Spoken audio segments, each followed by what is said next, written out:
Hello, everybody, and welcome to the Friday Night Drive Western Suburbs podcast. Looking ahead to week 8, looking back at week 7. I'm Josh Welge here with Joe Boenitz, taping here on Tuesday afternoon. Joel, how you doing, man? You're 2 days removed from running in the Chicago Marathon. You're looking pretty good. Yeah, I mean, my legs are still a little bit tired from all of that, but I mean, now it's on to talking about football because obviously I don't think anybody wants to hear about me running a marathon for 30 minutes. So It's pretty cool. You had a busy weekend, but you're back and ready for action, ready for football, and we got a lot to talk about. And really good slate of games last week in week 7. And one of the themes from week 7 was undefeated teams kind of getting put to the test. There's not a ton of undefeated teams left. I think there's only 49 undefeated teams going into week 7. There's obviously fewer now. I got to see one. You got to see one. The other matchup that I want to start with is Downers Grove North was playing Lyons Township. Good rivalry there. Two of the two teams that were unbeaten still in the West Suburban Silver. And, really an interesting game. Downers Grove North got out to a 20-0 lead, but significant for them. They lost their star quarterback, Owen Lansu, to an injury in the first half. He did not return. But they still led 20-0 in the third quarter. Credit to Lyons Township. They came back. They scored 3 touchdown passes from Don Pisciotti to Mac Long, the last one to win the game. And they come out with a 21-20 win. And I got to tell you, Joel, I mean, 2 weeks ago, there was 3 undefeated teams left in the West Suburban Silver: York, Downers North, and Lyons. And I will admit that I probably had Lyons third in the pecking order. Just maybe it's based on the fact that York has reached the 8A semifinals the last 2 years. Downers Grove North reached the 7A final last year. And I thought Lyons was a really good team, but I just wondered if they were right there with them. And the fact that they're able to come back the way that they did, they're not really a high-powered, explosive type offense that scores a ton of points. They're kind of a grinded out, lunch pail type. I mean, Don Pisciotta's had a really good year. They got a really good receiver, Travis Stam. But for them to come back the way they did, I mean, Lansu, so you put a little bit of a small asterisk, and then Owen Lansu got hurt, so Downers Grove North did not play with him the last half. But still, they still had a 20-0 lead. And Lyons Township, to their credit, was able to come back, and that's a really impressive win for them. One of the more impressive wins of the year. Yeah, definitely. I mean, obviously, Downers Grove North, I mean, last week we were talking about it. They were probably the most well-rounded team in that conference, but obviously the loss of Owen Lansu is really big. And it was honestly just a tale of two halves for Lyons. I mean, I'm pretty sure they gave away the ball 5 times in the You're first right. half alone. But I mean, really good turnaround for Don Pisciotti in order to get those 3 touchdowns in order to put Lyons ahead. And credit to their defense as well. Even though they didn't have Owen, or even though the Trojans didn't have Owen Lansu, they still managed to stop that entire offense and keep Lyons in that game for that entire second half and allowed for that comeback to happen. So overall, really big win for Lyons as they're about to go through the 2-game gauntlet of facing off against, another team that was undefeated until they lost to Downers Grove last week. So, it's going to be really interesting to see if they can keep the momentum up and see if they can get out of it 2-0, which is something that the other 2 teams, I mean, right now haven't done so far. Yeah, I mean, you mentioned it, and I almost forgot. I mean, yeah, Lyons Township, they turned the ball over 5 times in the first half. I mean, and they were down 20-0. I mean, how often do you see that where you turn the ball over 5 times, you're trailing 20-0, and then you come back and win the game? I mean, that really kind of speaks to the character of the Lyons Township team, that they're able to do something like that. I mean, geez, that's just. I mean, honestly, they might have been fortunate to be down only 20-0. Given turning the ball over 5 times in the first half, and for a quarterback to have that many turnovers and to kind of still keep it together and rally his team. I mean, that, really says a lot. And I know Mac Long had a really big play for Lyons Township in a game they had against, I believe, Hinsdale Central. I think he had a blocked field goal, or he was a fumble return on a blocked field goal. He's been making a lot of plays for them. So Lyons Township is really, setting up themselves as being a team to watch in 8A when we start the playoffs in a couple weeks. On the other side, Downers Grove North, tough loss. I mean, they rose to number 1 in Class 7A, and they held it for about 15 minutes, and then they lose. And the bigger thing obviously is Owen Lansu going out with an injury, believed to be a shoulder injury. It sounds like that was sort of the nature of the injury, although we don't know for sure. But it looked like they were kind of looking at that on the sidelines from what I heard. When he went out of the game, I read that, or I was told that, I mean, they had 4 consecutive drives that they didn't pass the ball. So it kind of shows you that, I mean, not every team can absorb the loss of their starting quarterback and still continue to do the things that they like to do. So it sounds like they got pretty conservative there. Obviously the question is Owen Lancer, when is he going to be back? I've reached out to their coach, Joe Hrenny, a couple times, and a little bit non-committal, not really saying whether he's going to be available this week. He's not sure. He told me Saturday morning he thought things were okay, but really haven't got a really definitive answer. I mean, you got to think that they have their playoff appearance. They have their playoff bid locked up. They at 6-1. They're looking pretty good.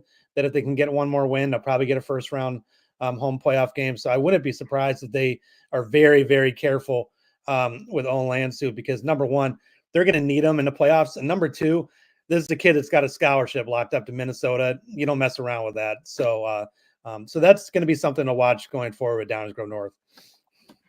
Yeah, definitely. And I mean, obviously we've seen very similar situations happen in other, top programs across the state of Illinois. Obviously, you had the injury of Ryan Fitzpatrick earlier this year with Loyola, and you saw, they had a couple of losses during that time stretch. But especially with it being this close to the playoffs, I wouldn't be surprised if they just, kind of keep him on the sideline, make sure that he's safe. I mean, Jake Gregorio still had a pretty solid game for them at running back. I think he finished with, I want to say, like 137 yards or something like that. And he took the majority of, the stronghold on the offense after Lansu went down. So I think you've got a really solid running back who can push the offense forward for you. I mean, I wouldn't be surprised if that's the approach that they take for these final 2 regular season games. And the other thing too is they now have 6 days to prepare for it. They don't have 6 minutes to prepare for losing him. And I believe week 8 and week 9, their schedule lightens up a bit. Hinsdale South, it's a pretty good team, but I wouldn't consider them at the level of York and Lyons Township. So we'll see what happens. Certainly something to monitor going forward is Downers Grove North, and assuming when, not if, when he does return to action. Joel, another game last Friday. When we were sitting here last Wednesday, I remember we were talking about this game, Geneva Wheaton North, and I was thinking, every time I think I know what's going on in the Duquesne Conference, I don't know what's going on in the Duquesne Conference. And I was thinking about that when I was following your tweets from last Friday, and Geneva was in an absolute dogfight with Wheaton North. When leading up to the game, you're thinking, one's going up, one's going down. This could be a blowout, and it was anything but. Tell me about that game. Yeah, I mean, we said it last week. I said Geneva was experiencing the highest of highs right now, and Wheaton North was at the lowest of lows, and the only way that they could go is up. And they proved that they were up to the test, and they were at least still the same Wheaton North that we kind of knew them from last year whenever they were really successful. But they really put up a big dogfight against them. They implemented almost the same strategy that Geneva pulled off on Batavia last week, where they just kept it out of their offense's hands, and it worked for them for the most part. Heading into that 4th quarter, I mean, it was really anybody's game. I mean, Geneva scored to start off the game. 2 plays later, Wheaton North got back on the board with a 50-yard touchdown, and then Geneva made it back into the end zone to get that 28-24 lead. And then next thing you know, there's 2 minutes left, and Wheaton North is driving down the field again, which is how they got their first 2 wins of the season.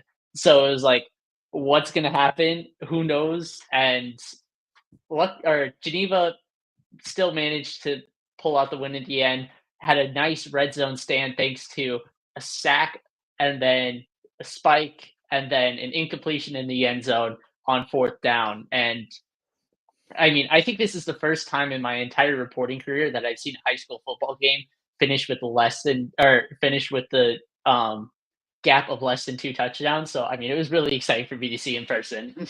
Yeah, wow, you're going to see some good games down the road. I mean, I think that was sort of the beginning of a lot of great games you're going to see, but credit to Geneva. I mean, they really got pushed and their defense, I mean, their offense has obviously been great this year, but their defense responding late in the game and making plays and Talon Taylor, I mean, everybody talks about him as a wide receiver, but him making a big play defensively late in that game. Troy Velez as well.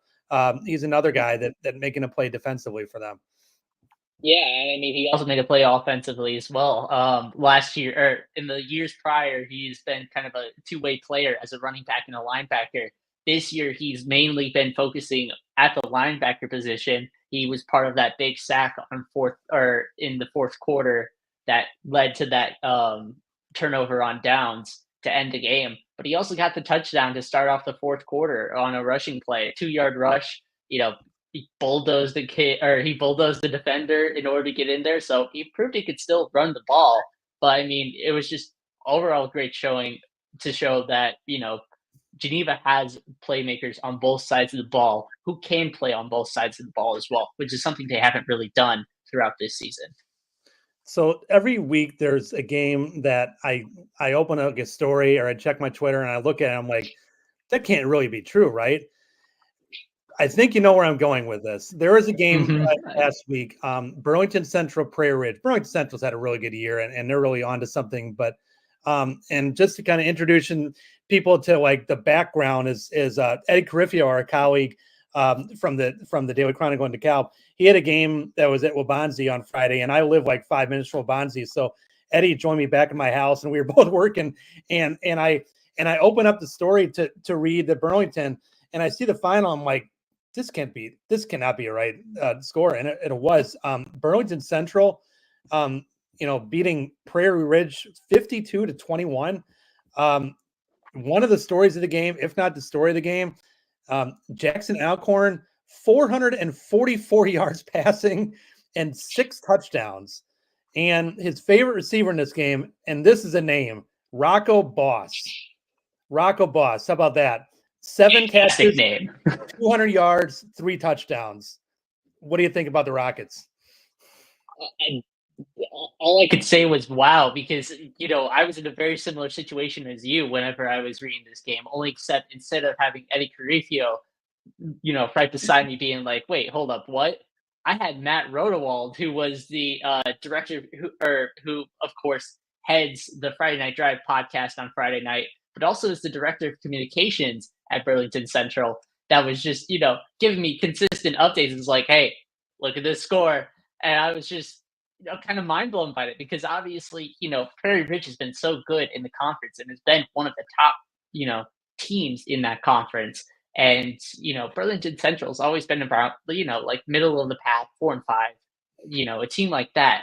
But to have a statement victory like that against Prairie Ridge, who they've never beaten before. This is the first time they've beaten Prairie Ridge in their school's history. I mean, it was a statement victory for Burlington Central. And, we kind of talked about it throughout the year. They've been a team that's, been kind of up and coming on the season. This is their statement victory. And I think this is going to be, the victory that secures their spot in, the playoffs for the first time since 2014. So a really big win for Burlington Central. And, it's just been it's a great win for an already fantastic season for them so far.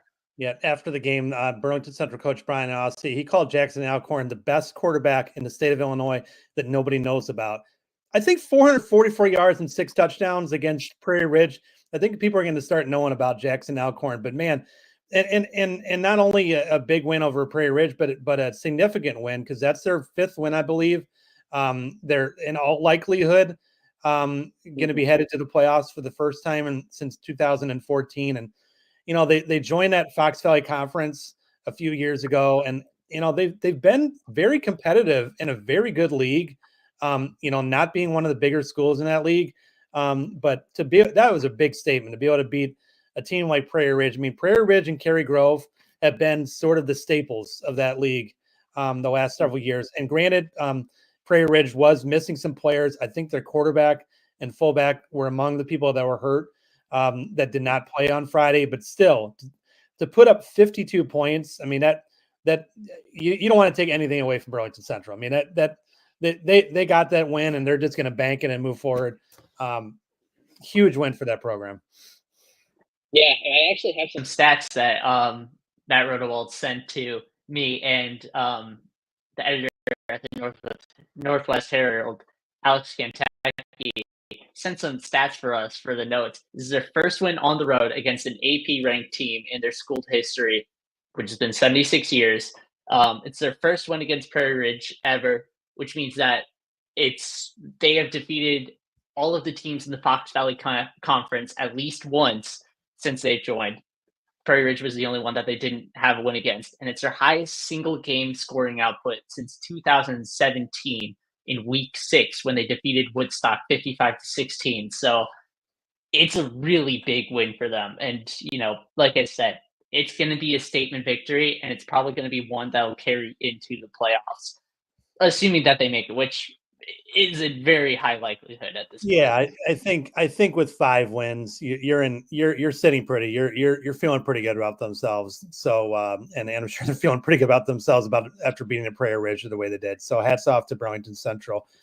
Game that I was at last Friday, another undefeated team, Oswego. They were not tested at the same level as Geneva was. They led early in that game on a pick 6 by Donovan Williams and went on to a 27-7 win. I mean, they've the last few weeks they've kind of played some close games. I mean, that was only 10-0 going into the fourth quarter. So their offense is not putting up a ton of points, but their defense is so good. And they have a few running backs that are hurt right now. Their star receiver Jeremiah Kane did not play last week. He's supposed to be back this week. But they just continue to just kind of stack wins after wins after wins after wins. And I mean, there's not too many undefeated teams left in the state now. And they're one of them. So, so they got to be feeling pretty about themselves. And another team that quietly under the radar is sitting at 6-1, Fenwick. They played Bennett last week. It was a matchup of 5-1 and 5-1, and kind of thought it was going to be a really competitive, good game. And it was anything but. Fenwick, I believe, beat them 42-7. So Fenwick is 6-1.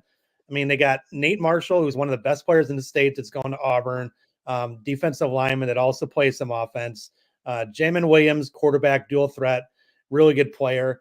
They got a big test this week against Mount Carmel, to say the least. But I think Fenwick, when the playoffs start, if they're going to be 6A or 7A, probably, I don't know where they are. They're somewhere in there. They're going to be a team that I'm not going to be surprised if we're sitting here in the quarterfinals and Fenwick is still playing. I mean, they are only a 2-point conversion, I believe, away from being undefeated. They played Joliet Catholic to the wire. So they're a team to kind of keep an eye on as we head to the playoffs in a few weeks. Any other, before you look into this coming week, any other, games that kind of stood out to you?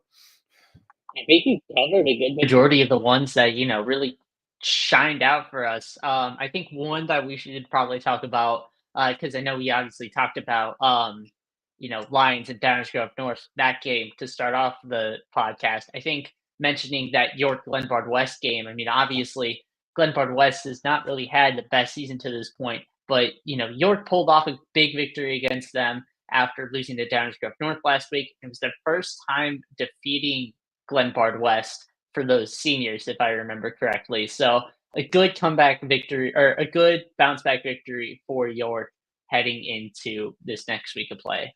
Yeah, I mean, York did beat Glenbard West in 21 and 22, but those seniors were not a part of those teams. So this is a big win for them. Glenbard West now sitting at 2-5, but it's not over yet because, I mean, they got 2 fairly winnable games the last 2 weeks. And, if Steve Susie's to be believed, and I certainly believe him, there's going to be 4 and 5 teams. There's going to need to be 4 and 5 teams in the playoffs. I think Glenbard West is probably one of the first in line. I think they got 40 playoff points, which is a really high number. So Not over the yet for them, but they got a lot of work to do. Another team that they're not quite in yet. They got some work to do, but I think they feel decent about their chances. You're going to see them this Friday. Wheaton, Warrenville South playing Batavia. Batavia was able to bounce back from that loss to Geneva. They beat St. Charles East last week. Wheaton, Warrenville South. They're sitting here at 4-3. What do you think about a matchup going into that game? I think it's going to be a really fun matchup. I mean, obviously, like you mentioned, Batavia bounced back from their, week 6 loss to Geneva with a 56-7 victory against Batavia or against St. Charles East. And, it was a really big statement victory for them because, I think they kind of needed it, especially after only putting up 7 points against Geneva the week before. But they actually got some people returning on their defense because their defense hasn't been at full strength throughout those first 6 weeks. They had Josh Calley come back last week against St. Charles East. I mean, we were talking about him at the beginning of the season being a big part of that defensive backroom last season with 4 interceptions. He's now back in that scenario, and especially against the pass-heavy team like Wheaton, Warrenville South, it'll be interesting to see how he's going to manage or how that's going to work, especially with guys like Amari Williams and Luca Carbonaro on the other side. So, I'm really interested to see how that matchup is going to, come on and how everything's going to work out. Obviously, Wheaton Warrenville South is sitting at 4-3, and they're going to need all the help they can get if they want to make it into the playoffs again this year. So I'm going to be really interested to see how both sides play throughout this entire game. Yeah, I mean, Wheaton Warrenville South has been really competitive against some very good teams. I mean, they lost a close one to Lyons Township. They were in kind of a shootout with Geneva. They darn near had St. Charles North beaten, and they probably think they should have beat them. So they're 4-3, but I would say 4-3 with a bullet because they look like a team that can compete with some of the better teams and the Duquesne Conference. I mean, I think Steve Susie says it, and I believe him. I think that week 9, there's going to be a lot of chaos because there's just so many teams that are sitting there at 4-3 right now, or 3-4, or like in Glenbard West case 2-5. So that means that there's a lot of teams still scrambling to get into the playoffs. And the Duquesne Conference is a classic example of that. I mean, Geneva's 7-0, they're in for sure. St. Charles North 6-1, they're in for sure. Batavia 6-1. They're in for sure. But then you look at, Wheaton Warrenville South is 4-3. Wheaton North is 3-4. Lake Park is 3-4. I mean, those are teams that they still have work to do, but the door's not closing them yet. So, for all intents and purposes, for like those 3 teams in particular, the playoffs have already started. The playoffs start this week. And obviously Batavia is a tough first round playoff game for Wheaton Warrenville South if that's the case. But, they got a lot to play for, and they've proven that they can play with really good teams. Yeah, and that's definitely it. Like you mentioned, they played really well against, some of the top teams in the conference. So, they've proven, I think, more than any other team in the Duquesne Conference that's right on the edge, that they can play with anybody that they are faced up against. So I'm really interested to see how they can get it. And luckily, they do have that 4-3 instead of a 3-4. So, Yeah. they can afford an extra loss in there. So even if they lose against Batavia, they still got week 9 to potentially make it into the playoffs. But, they're going to want to get as much leverage as they can heading into week 9. No doubt. So, I talk about the chaos and just the parity in the Duquesne Conference. The Southwest Prairie Conference, very similar situation. They currently have 4 teams in that league that have 3-4 records. Oswego East, Yorkville, Plainfield North, and Bolingbrook. Oswego East is playing Yorkville in one of those 3-4 games this week. Then Yorkville plays Plainfield North next week. So just a lot of kind of, there's still a lot of things that need to be determined in that league, but I'm curious to see how it goes out. But the big game in that league this week is the game that I'm going to be at. Minooka is at Oswego. Minooka is 6-1. Oswego, of course, is 7-0. Oswego, last decade, they really, I wrote about that in my Kendall County football notes this week. Last decade in the teens, they really dominated that league. They won 8 straight conference championships. They won, I believe, 24 games in a row in the league. They had a 36 game conference home streak that conveniently Minooka snapped in 2019. And Oswego, they've only won the conference one time since 2018, and that was in the COVID shortened season.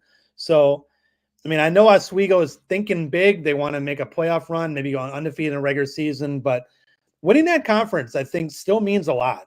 And it's going to be decided this week. And those two teams, Oswego and Minooka, have played some really good games over the years. I've been lucky to see a few of them. That game in 2019, Minooka won, came down to a game-winning drive in the fourth quarter. Then Oswego beat them the net well. It was 18 months later because it was in the spring. I mean, that was a game that came down to the wire. And then last year it was 13-10. Two teams that I think it's going to be a low-scoring game, a lot of running to football, maybe a little bit of throwing, but should be a good matchup and obviously a really big one for that conference. Yeah, definitely. And I mean, I think we touched on it last week. Minooka's kind of slowed down their offensive pacing after, scoring 70 against Joliet Central and 56 against Romeoville. So, kind of like you mentioned, I expect a really low scoring game against these two teams that are, surprised, or that are the only teams in that conference that are not 3-4 right now. So, it should be really interesting to see, and it should be an interesting way to see how the winner of that conference is decided in that game, basically. Another game that I'm keeping an eye on this Friday. Sandwich is playing up in Woodstock North. Woodstock North was undefeated going into last week, and Richmond Burton, put a hurting on him pretty good. The week after, they put a hurting on Sandwich, but Sandwich was able to come back last week. But that's a good one between. Woodstock North is feeling good, 6-1. Sandwich, they're sitting here at 4-3. Probably would still like another win and feel good about themselves, although they have very good playoff points. Their only losses this year are to Richmond Burton, and then Mantino was undefeated or still undefeated. Wilmington's still undefeated, but that's going to be their coach Chris Cassidy said that's going to be like a playoff environment because they're two teams that really they want to get in the playoffs, and they very likely will be in the playoffs. So really curious to see that matchup. I'm sure it's going to be a physical game. The way that Sandwich plays, that wing tee, they probably will pass the ball by accident one time during the game. So it'll probably be about a 2-hour game, but very physical game. So, really interested to see how that one turns out. What are the games you're looking at this Friday? There's one game that I was looking at recently, like right before the podcast, I think would be really interesting. And that's a battle between some Glenbard schools, Glenbard East and Glenbard South. Upstate 8 East, it's the first time that they're going to be facing off against each other as, not only conference opponents, but on the same side of, or the same, I guess, district of the conference. I forget what to call it. Upstate 8. They were both in the Upstate 8 conference, but it got rejiggered. It got kind of revamped this year, and now it's a 2 divisions. So they always were in the Upstate 8 conference together. Well, at least recently. But now it's in East and West, and so now they're in the Upstate 8 East. So anyway, you were saying. I forgot the name for division. I forgot the word. And so that's where that came from there. But yeah, no, obviously, Glenbard East has been playing some pretty solid football. They've won their last 5 straight games, and they've scored over 40 points in each of those games. And, they're sitting really pretty right now atop of the Upstate 8 East standings. Glenbard South right now is 4-1 in those standings, 5-2. So it's going to be a really good matchup between these two schools. And I'm pretty sure Glenbard South came out on top last year in this game. I think it was Glenbard East's only loss. Yeah, 28-14. So, I'm really interested to see how this game plays out this time around.